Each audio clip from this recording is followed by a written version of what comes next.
이사야 52장 7절로 12절입니다. 좋은 소식을 전하며 평화를 공포하며 복된 좋은 소식을 가져오며 구원을 공포하며 시온을 향하여 이르기를 내 하나님이 통치하신다 하는 자의 산을 넘는 발이 어찌 그리 아름다운가. 내 파수꾼들의 소리로다. 그들이 소리를 높여 일제히 노래하니 이는 여호와께서 시온으로 돌아오실 때에 그들의 눈이 마주 보리로다. 너 예루살렘의 황폐한 곳들아, 기쁜 소리를 내어 함께 노래할지어다. 이는 여호와께서 그의 백성을 위로하셨고 예루살렘을 구속하셨음이라. 여호와께서 열방의 목전에서 그의 거룩한 팔을 나타내셨으므로 땅끝까지도 모두 우리 하나님의 구원을 보았도다. 너희는 떠날지어다. 거기서 나오고 부정한 것을 만지지 말지어다. 그 가운데에서 나올지어다. 여호와의 기구를 매는 자들이여 스스로 정결하게 할지어다. 여호와께서 너희 앞에서 행하시며 이스라엘의 하나님이 너희 뒤에서 호위하시리니 너희가 황급히 나오지 아니하며 도망하듯 다니지 아니하리라. 아멘. 원래 구약 성경에서 복음이라는 것은 경제적인 개념에서 나온 겁니다. 누군가가 빚을 갚지 못해서 노예로 팔려갔을 때 대신 다른 사람이 빚을 갚아주기만 하면 그 사람은 바로 해방되어 자기 집으로 돌아갈 수 있습니다. 그런데 오늘 본문에서 기쁜 소식은 군사적인 겁니다. 고레스의 군대가 바벨론 군대를 격파하고 바벨론을 멸망시킨 것은 이스라엘 자손들에게는 기쁜 소식이 됐습니다. 더 이상 이스라엘 백성들을 압제할 자들이 없어졌기 때문에 그렇습니다. 물론 그 다음 이제 바톤을 이어받아서 고레스가 압제할 수도 있지만 포로로 잡아둘 수도 있지만 하나님께서 사실은 이스라엘 백성들을 해방시키기 위해서 고레스라는 인물을 세우시고 고레스를 통해서 바벨론을 멸망시키시고 고레스가 이제 이스라엘 백성들은 고토로 돌아가라 이렇게 한 겁니다. 근데 고레스가 이겼는데 오늘 본문에 선포하는 사람은 고레스가 통치한다 이렇게 하지 않고 내 하나님이 통치하신다 이렇게 본문에 나와 있습니다. 왜냐하면 고레스를 세우신 분이 하나님이시기 때문에 그렇습니다. 바벨론을 패하신 분이 하나님이시고 파사를 일으키신 분이 하나님이시고 고레스는 역사 속에서 하나님 앞에 그냥 쓰임받는 도구일 뿐입니다. 그래서 만일 고레스가 바벨론을 멸망시켰다면 주인만 바뀌는 셈이 됩니다. 근데 고레스가 멸망시킨 게 아니라 하나님께서 사실은 고레스를 통해서 바벨론을 멸망시키신 거죠. 그러니까 하나님이 통치하신다. 하나님이 통치하시고 하나님이 사람을 세우셔서 이스라엘 백성들을 포로 잡혀가기도 하시고 다시 또 풀려나서 해방을 주시기도 하시고 그렇게 되는 겁니다. 근데 이제 이 말씀은 이 사건은 실제 역사 속에 있었던 사건이지만 이건 이제 뭘 보여주는 사건이겠습니까? 그리스도께서 우리를 대신해서 십자가에 죽으셨고 그 죽음 가운데서 예수님이 다시 사셨던 이 부활의 소식, 바로 이 소식이 가장 기쁜 소식입니다. 그래서 우리를 이스라엘 백성들을 바벨론에서 풀려나게 하시듯이 죄와 사망에서 우리를 풀려나게 하시는 이 선언, 노예 해방 선언, 이것이 복음이고 이것이 진짜 우리에게 복음이 되는 겁니다. 누구든지 예수님의 십자가와 부활의 소식을 듣는 사람은 하나님을 믿을 수 있습니다. 신분이나 혈통이나 피부색과 상관없이 누구든지 하나님의 자녀가 될 수 있게 해놓으셨습니다. 이것이 이제 기쁜 소식이죠.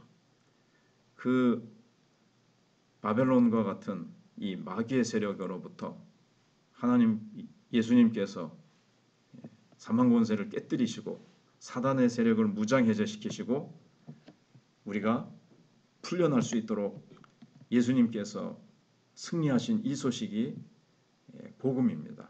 그래서 이 세상에서 가장 귀한 것은 다른 사람들에게 이 복음을 모르는 사람에게 찾아가서 복음을 들려주는 것입니다. 누구는 이 소식을 듣고 믿기만 하면 그 자리에서 하나님 백성이 될 수 있습니다.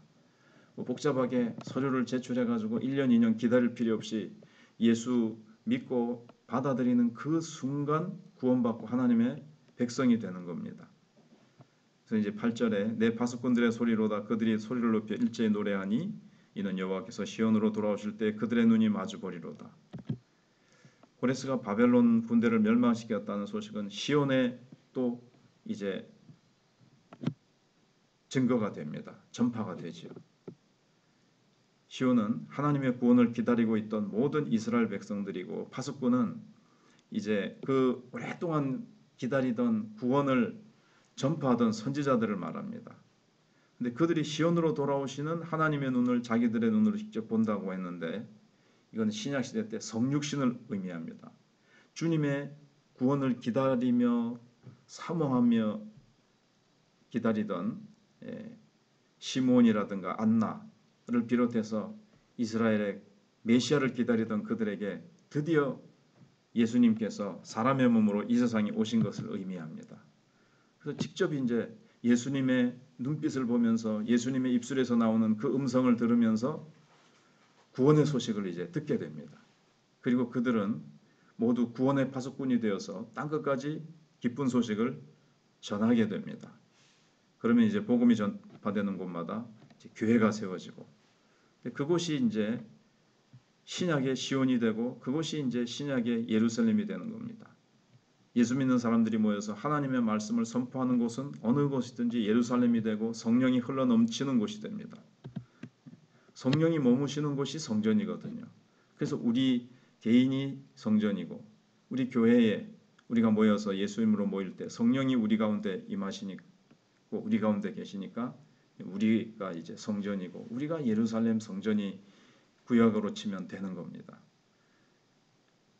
이곳에 와서 정말 사람들이 육신적으로 그렇게 될 수도 있고 더 깊은 의미는 영적으로 눈이 뜨고 영적인 죄의 문둥병자였는데 문둥병이 치료받고 영적인 안전병이었는데 일어설 수 있게 되는 역사가 이곳 새 예루살렘인 신약의 교회에서 일어나게 되는 겁니다. 우리가 초대교회와 같이 정말 성령으로 더욱 충만하면 영육 간의 놀라운 치료의 역사, 기적의 역사, 회복의 역사가 이제 막 일어나게 됩니다. 9절에 너 예루살렘의 황폐한 곳들아 기쁜 소리를 내어 함께 노래할지어다. 이는 여호와께서 그의 백성을 위로하셨고 예루살렘을 구속하셨습니다. 이 말씀이 선포될 당시는 예루살렘은 황폐한 채로 버려져 있었습니다. 근데 황폐한 곳이 노래를 부르는 이유가 무엇인가 하면 온 세상이 이제 다 예루살렘으로 변하기 때문에 그렇습니다. 예수 그리스도의 이름을 권세 있게 선포되는 곳마다 땅끝까지 모든 이방 땅에도 하나님의 권능이 이제 나타나기 때문에 바벨론의 느부갓네살이 굴복하면서 죄에 매여 있던 사람들이 죄와 우상을 버리고 전심으로 하나님을 섬기는 삶으로 돌아오기 때문에 그렇습니다. 그래서 앞에 예루살렘이 막 그 화려한 옷을 입었다는 구절이 있었는데 뭐 그렇게 될 필요가 없습니다. 굳이 옛 예루살렘이 다시 뭐 성을 세우고 이렇게 할 필요가 없습니다. 그건 다 영적인 것으로 보여주는 거죠. 이제 정말 성령으로 충만한 그리고 죄에서 사망 권세에서 벗어난 하나님의 백성들이 죄인들이 하나님의 백성으로 다 변화되어 가지고 열방이 곳곳마다 복음이 전파되는 곳마다 하나님의 백성들이 일어나고 교회가 세워지고 하는 이 모습을 보여주는 겁니다. 그래서 10절에 여호와께서 열방의 목전에서 그의 거룩한 팔을 나타내셨으므로 땅끝까지도 우리 모두 우리 하나님의 구원을 보았도다. 이제 예루살렘 거기에만 국한되는 게 아니고 이스라엘 땅에만 국한되는 것이 아니라 하나님께서 땅끝까지 이제 신약 시대 때 땅끝까지 복음이 전해질 것을 내다보고 하시는 말씀입니다. 그러면서 11절에 너희는 떠날지어다. 바벨론은 사실 죄악의 성이죠. 지금 요한계시록에도 보시면 무너졌도다 큰 성 바벨론이요 그렇게 되어 있거든요. 바벨론은 무역과 뭐 상업과 모든 것이 발달한 인간의 하나님을 떠난 인간의 힘으로 세운 총체죠. 그래서 바벨탑이 있지 않습니까? 그 창세기에 그것처럼. 근데 거기서도 네가 그 죄의 성에서 나올지어다 나올지어다 요한계시록도 계속 그렇습니다. 이 세상에 취해서 죄악에 취해서 이 세상에 온갖 그 물질 문명이 우상화되어 있는 거기서 떠나고 그게 이제 그 속에 이제 죄가 있다는 거죠. 물질 문명 자체가 문제가 아니라 거기에 하나님이 없고 거기에 죄가 가득하다는 거죠. 그 죄악에서 떠나라. 거기서 나오고 부정한 것을 만지지 말지어다. 그 가운데서 나올지어다. 여호와의 기구를 매는 자들이여 스스로 정결하게 할지어다. 그래서 이게 요한계시록에 나오는 말씀과 같은 맥을 가지고 있습니다. 바벨론의 멸망은 하나님의 거룩하신 팔을 이 세상에 나타내는 것입니다. 자기 자신을 신격화시켰던 바벨론의 멸망.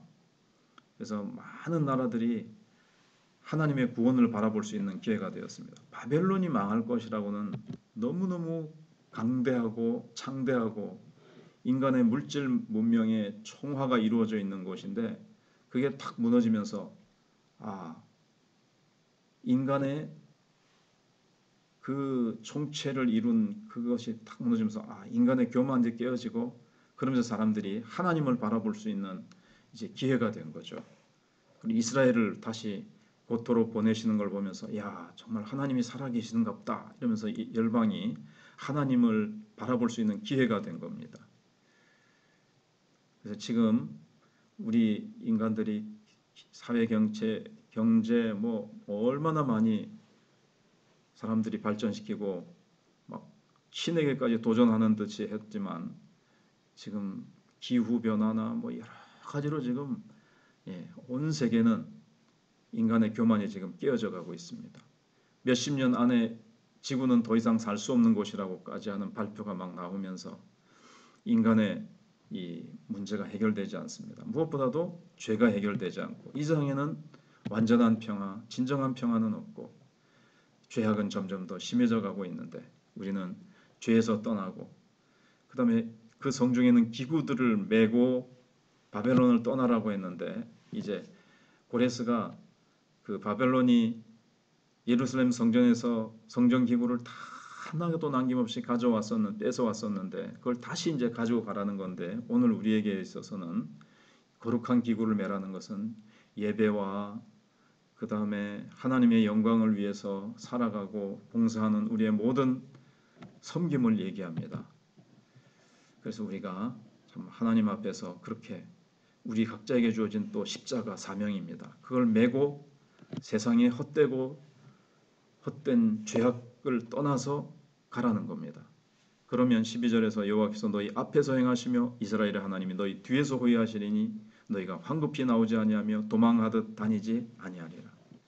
우리가 하나님이 메어주신 사명 딱 메고 예배라는 것 메고 충성이라는 것 메고 우리가 그렇게 기도를 메고 말씀을 메고 그렇게 나가면 하나님께서 앞뒤로 호위하시면서 아무도 우리를 포로로 잡아갈 수가 없고 우리는 이제 정말 하나님 앞에서 새롭고 존귀한 삶을 살게 되는 것입니다. 오늘날의 예루살렘은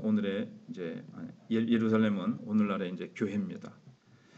이제 우리는 다시 마귀에게 쫓기지 않을 것이고 일시적으로 교회가 힘이 없어지고 말씀이 막히고 기도가 약해질 때 교회가 일시적으로 약해질 수 있지만 성령께서 다시 회복시키셔서 교회를 통해서 죄의 사슬에 매여 있고 바벨론에 포로되어 있는 수많은 사람들을 우리가 복음으로 그들을 건져내고 살려내는 사명을 땅끝까지 복음의 빛을 전하는 사명을 신약시대 때 하나님께서 교회에게 맡겨주시고 우리가 파수꾼인데 우리가 이 일을 감당해야 되겠습니다. 기도하겠습니다.